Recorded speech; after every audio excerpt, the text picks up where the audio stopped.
Hello ছোটরা, কেমন আছো তোমরা সবাই?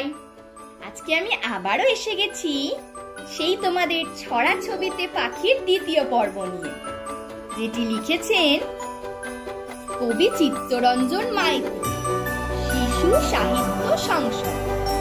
তাহলে চলো শুরু করা যাক। আজকের প্রথম পাখিটি হলো পেঁচা। এই যে পেঁচা, তাহলে চলো শুরু করি। দিনের বেলা গোমরা মুখ, নেই গো মনি একটু সুখ, চোখ দুটোতে ঢুলুনি, রোদ্দুরে গা জ্বলুনি, রাতের বেলা দাপট কি, চোখ যেন তার নাটাকি, চাঁদের আলোয় চেঁচানি, উত্তম পেঁচা পেঁচানি। আবার করি, পেঁচা। দিনের বেলা গোমরা মুখ, নেই গো মনি একটু সুখ, চোখ দুটোতে ঢুলুনি, রোদ্দুরে গা জ্বলুনি, রাতের বেলায় দাপট কি, চোখ যেন তার নাটাটি, চাঁদের আলোয় চেঁচানি, উত্তম পেঁচা পেঁচানি। পরবর্তী কবিতাটি হলো নীলকণ্ঠ। নীলকণ্ঠ একটি পাখি।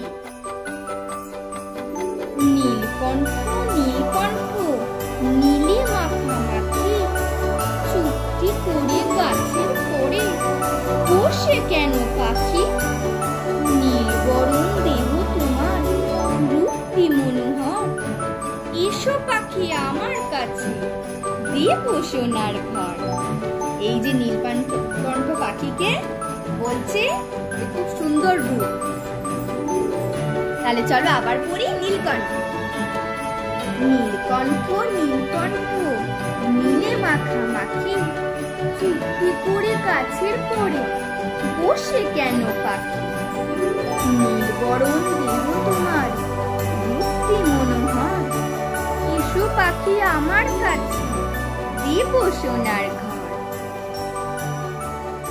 আজকের শেষ এবং তৃতীয় ছড়াটা হলো শালিক। শালিক পাখি। তাহলে চলো শুরু করা যাক। শালিক। শালিকগুলো ঝগড়া করে ওই যে বসে ডালের পরে, কটর মটর কিচির মিচির কইছে কথা করছে ফিকির, এই রয়েছে এই তো নাই, উড়লো কোথায় ফোরত খাই। আবার করি, শালিক। শালিকগুলো ঝগড়া করে ওই যে বসে ডালের পরে, কটর মটর কিচির মিচির কইছে কথা করছে ফিকির, এই রয়েছে এই তো নাই, উড়লো কোথায় ফোরত খাই। আজকের মতন এইটুকুই। তাই তোমাদের এই ছড়াগুলো ভালো লেগে থাকে তাহলে আমাদের চ্যানেলটিকে সাবস্ক্রাইব করে দিও। Thank you.